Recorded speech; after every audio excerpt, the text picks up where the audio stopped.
The film you are about to see brings you face to face with one of the most important challenges of our times, protecting and empowering the world's women during and after conflict. This is a top priority for the entire United Nations system and for me personally as Secretary General. Women's experiences of war are different than those of men.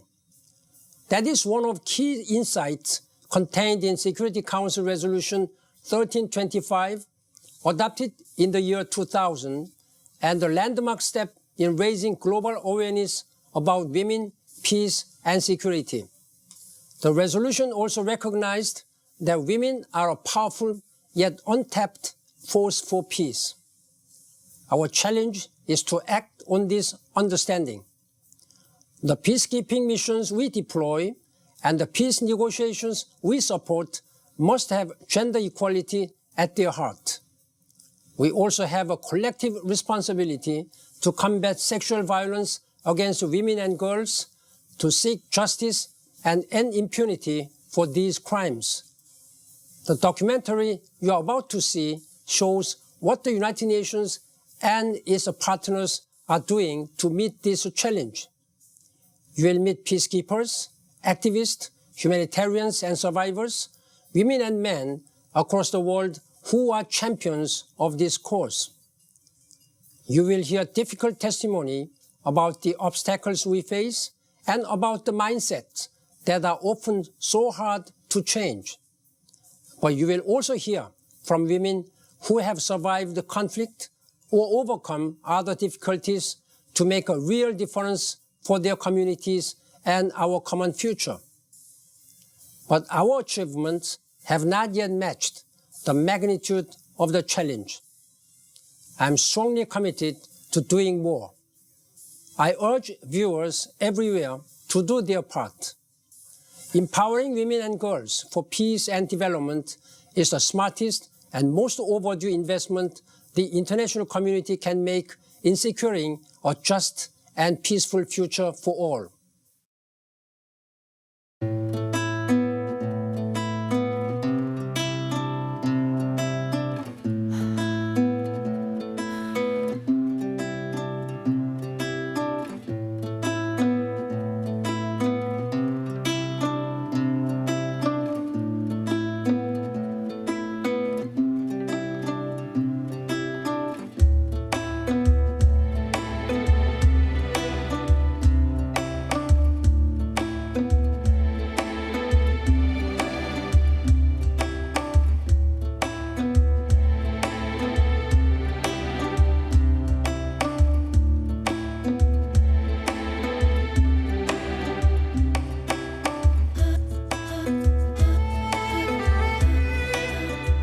In October 2000, the United Nations Security Council adopted Resolution 1325. This resolution highlighted how women are particularly affected by conflict and recognized that women's full participation in peace processes can significantly contribute to the maintenance and promotion of international peace and security. Since the adoption of Resolution 1325, the issue of women, peace and security has continued to gain attention with growing recognition that engagement with women and their active participation in decision-making are instrumental to the protection of women and the prevention of armed conflict, and that the increased participation of women in post-conflict decision-making and recovery is a linchpin to sustainable peace.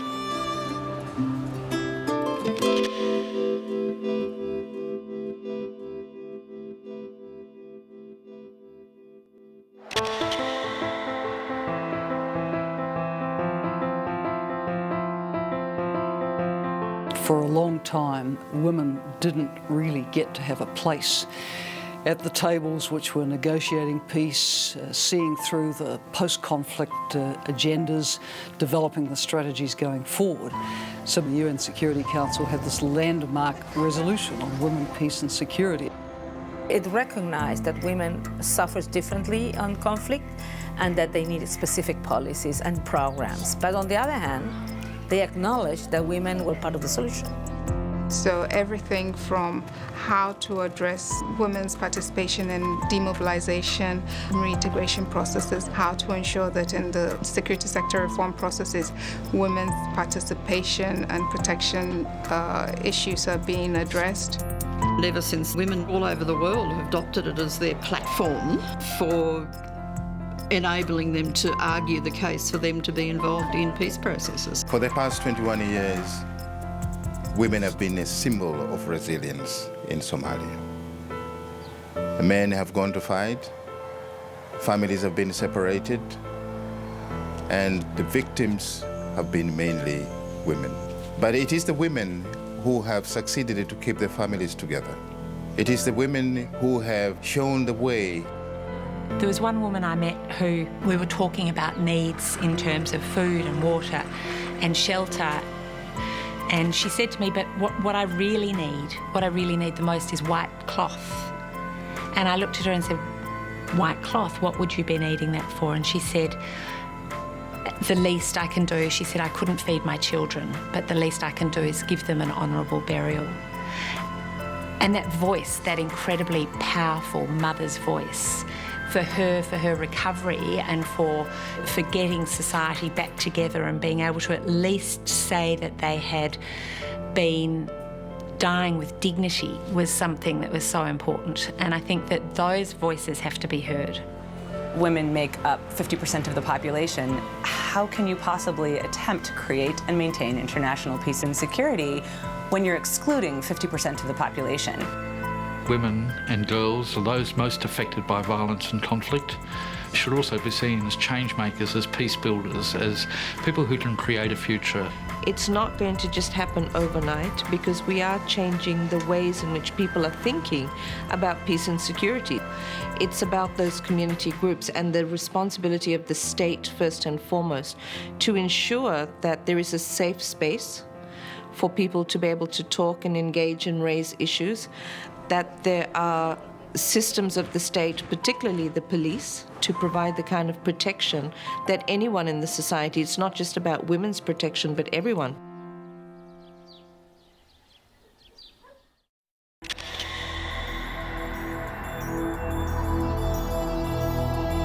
You know, in the war, we are just survive one day. If you sleep until tomorrow, you thank God. Any refugee camp, women, they are suffer there. Violence is too much. It's too much. It's many. Anyway, you go to fresh water, it's violence. You go to market, it's violence. We used to go fishing with some ladies to get soup. They were staying in a bush washing your. After fishing, when you catch fish, they come with their collars. They say, give me everything. If women go out looking for food, they might be captured by rebels and they will be used as a human shield. It's very hard for women out there that are living there.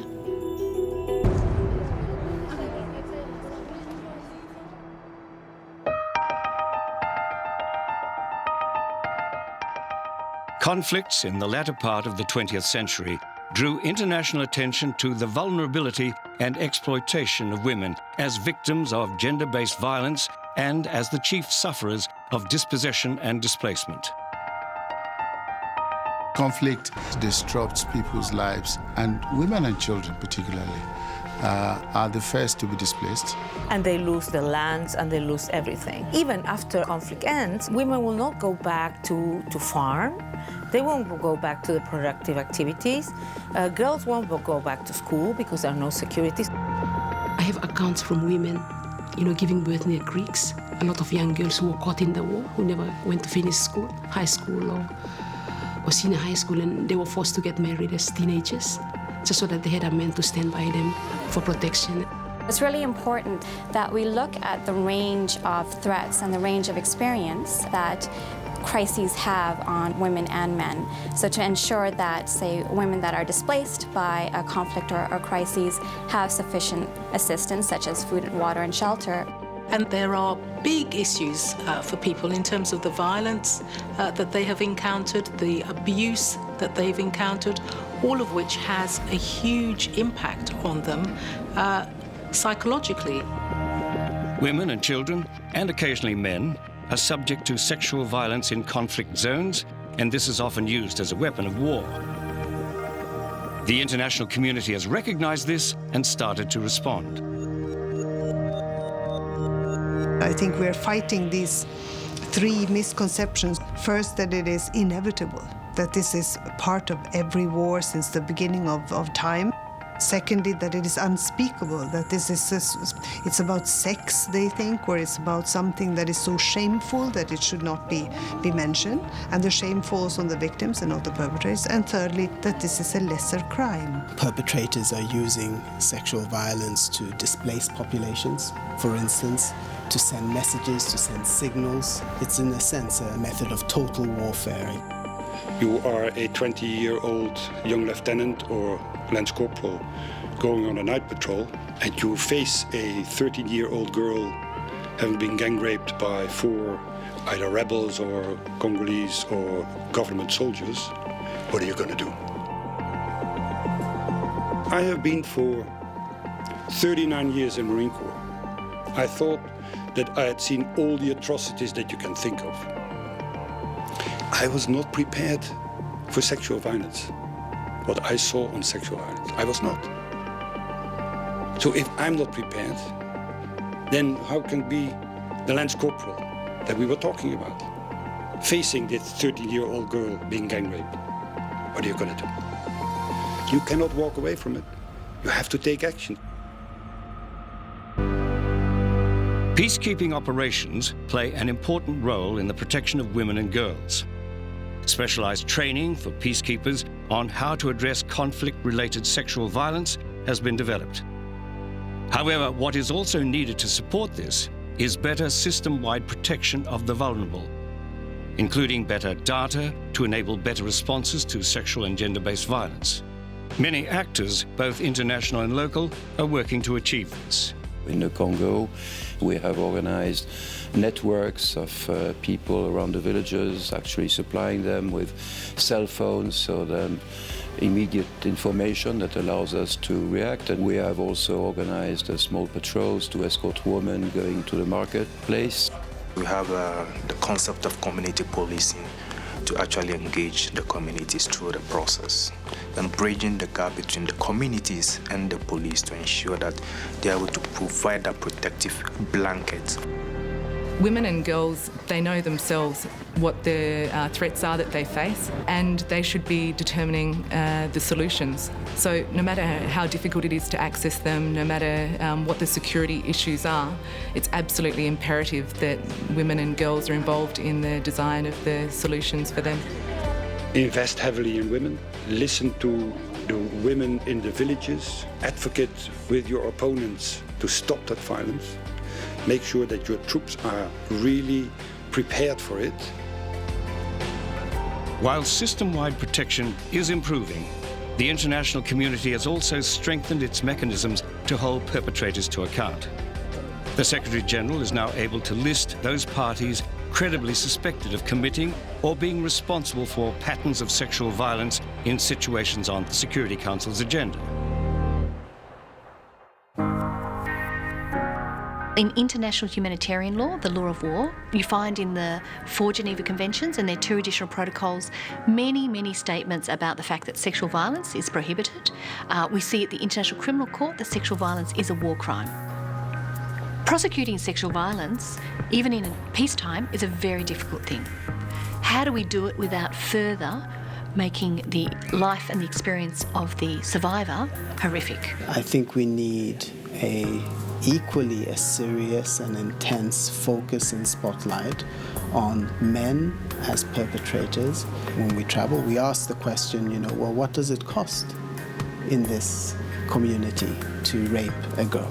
The question is not understood at first. Well, what do you mean, cost? And this is what we have to change. Sadly, sometimes those responsible for providing protection may be the perpetrators. In field operations where international organizations are operating, women and children who are caught up in conflict are particularly vulnerable and can be sexually exploited by those charged with their protection. Sexual exploitation and abuse, whenever it occurs, not only harms the victims, but also jeopardizes the reputation of the organizations involved. The Secretary General has made it extremely clear, loud and clear, that he wanted zero tolerance. The reality is that external actors, such as humanitarian agencies, such as peacekeeping forces, are in an immensely powerful position. It's critical that the external actors, humanitarian agencies, military forces, police forces, they've got proper training, proper processes in place around child protection, around sexual abuse and the like. That's vital.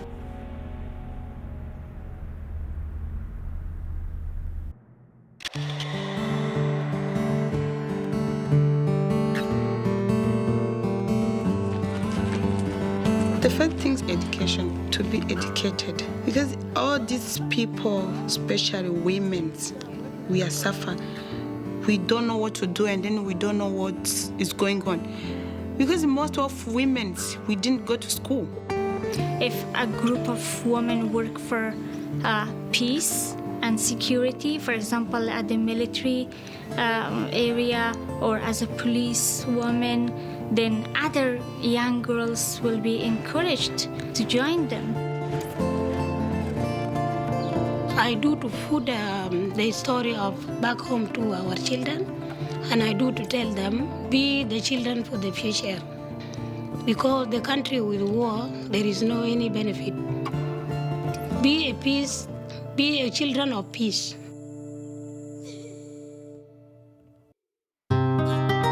As well as effective responses to violence, a greater emphasis on preventing the impact of conflict on women is fundamental to moving the women, peace and security agenda forward.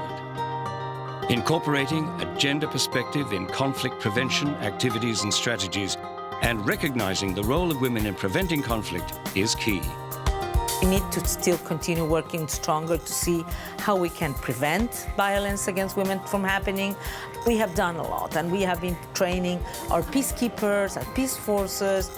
First of all, just understanding that vulnerability, but beyond that, ensuring that we address it from a preventive perspective, educating women and girls about those vulnerabilities and empowering them to be able to prevent gender-based violence. Early warning indicators allow steps to be taken to recognize and address further escalation of conflict. We recently compiled a matrix of early warning signs and indicators of conflict-related sexual violence. Things like escalated anti-women propaganda, changes in women's mobility patterns, women no longer going to markets, girls no longer attending schools, women seeking abortions and reproductive health care, things like that indicating that sexual violence was going on under the radar.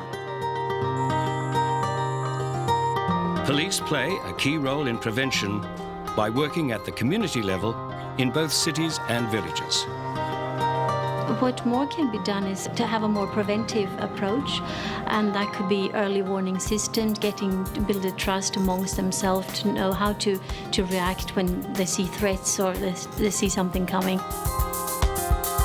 Many new strategies have been developed to increase the international community's capacity to respond to violence against women, including by using female interpreters, data collectors, gender advisors, and female police officers. With these new approaches, interactions and communication with women and the local community becomes more effective and leads to a better understanding of the community's needs. I had an experience in one refugee camp. I tried to speak with the women there, tried to find out if they have other problems and food and so on. And the translator was a man, and women would tell me, no, everything's fine, everything's fantastic. And then I went into a small room with a small group of women with a female translator, and the kind of things that happened were completely different. Everything was happening, from FGM, from rape, and so on. Everywhere we have female officers deployed, we see the difference. Their understanding of the situation in order to have an early warning, and also their capacity to listen, the confidence that they can build immediately with the women that are in difficulties are an important asset. One of the things that the UN did, which really helped a lot to encourage women to join the police, was the deployment of an all-female formed police unit from India to Liberia. I was impressed with their professionalism and their expertise. I asked it to be taken on night patrol in Monrovia. And as the headlights swept around this bend, there were 3 uniformed police officers, a Liberian national police officer, another international female police officer, and a member of the all-female formed police unit, who was the only one who was armed. And I could see the other 2 were feeling comfortable that she was there and providing that protection. The women decided to create their own mechanism called the peace huts. They didn't want to call them trouble, they wanted to call them something positive. And inside those peace huts, they're also adjudicating on issues of marital disputes, small property disputes, domestic violence issues. The police are now reporting in some communities that they're getting fewer and fewer calls about domestic violence because the peace hut women are actually solving these problems before they escalate into violence. Recently, governments have been developing national action plans to support the implementation of the Women, Peace and Security Agenda. They set out a range of activities that you're actually going to undertake to promote women, peace and security, and then they actually make governments accountable. A key factor in preventing violence against women and in ensuring their inclusion in peace building is the need for strong role models, both male and female. We consult with men of all ages because it's often the men who will be working as advocates in their communities, as leaders in their communities to speak out against violence. Removing discrimination against women by providing equal property rights, access to their inheritance, and equal opportunities in education is an important preventative step. In many post-conflict situations, up to 40% or more of households are female-headed because of male death, disappearance, desertion, migration. In African societies, women cannot inherit or cannot assume automatically the property of their disappeared spouses. So they may often be destitute, lacking any productive assets upon which they can build a post-conflict livelihood. Young women, young mothers, teenage mothers were coming out now to seek help for especially functional literacy and functional meds. You know, a young mother will tell you, oh, you know, a nurse gives me medicine to take home for my child. I need to be able to read, you know, like how much 5 meals is when I go to a store. I need to know that I've been given the right change.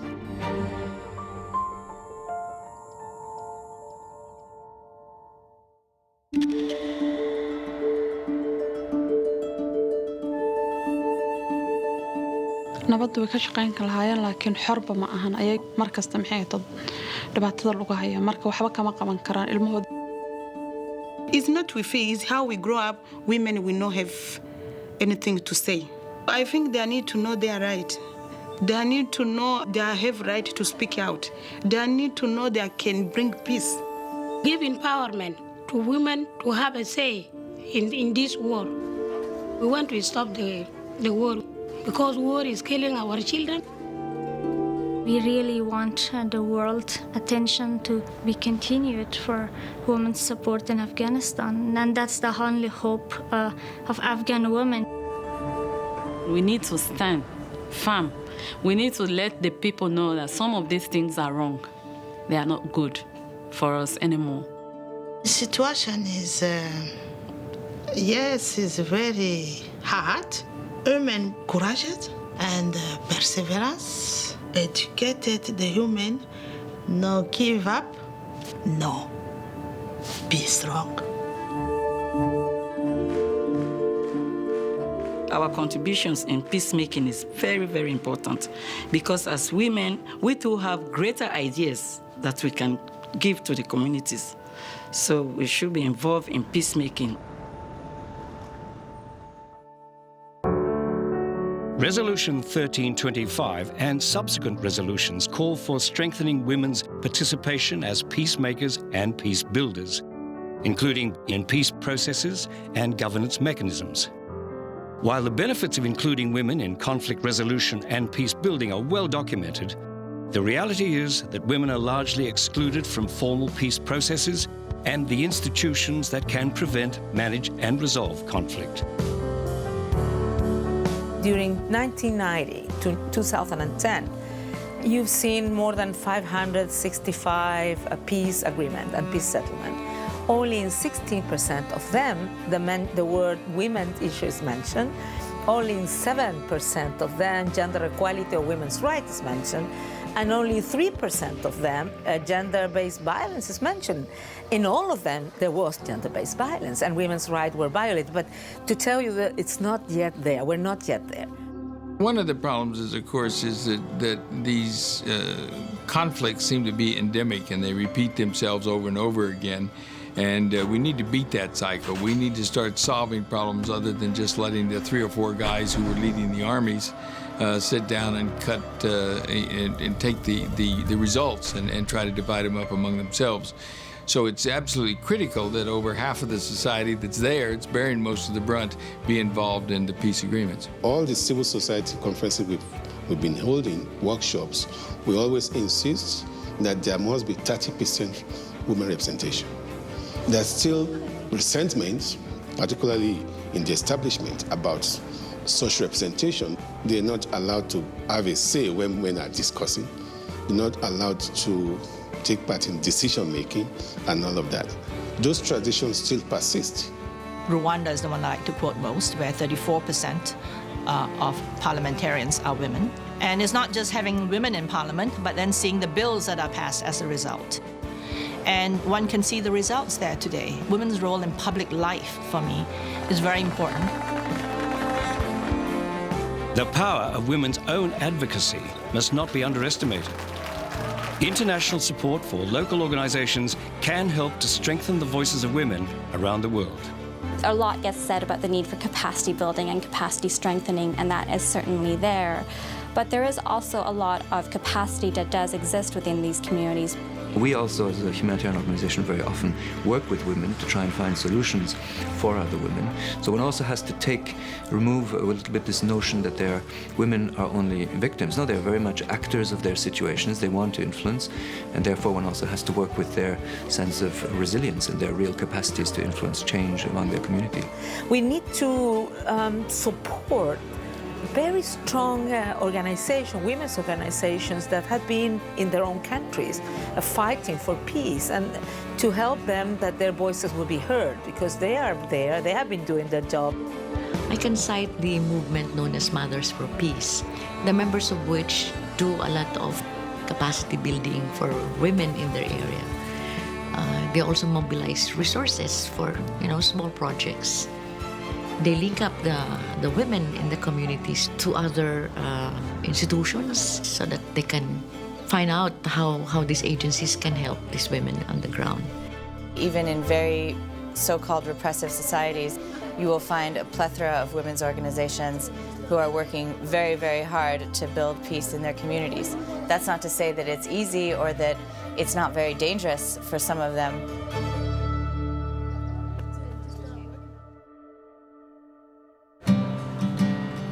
While the Women, Peace and Security agenda has progressed, and strategies and training tools have been developed to empower and achieve better protection, prevention and participation of women, more remains to be done.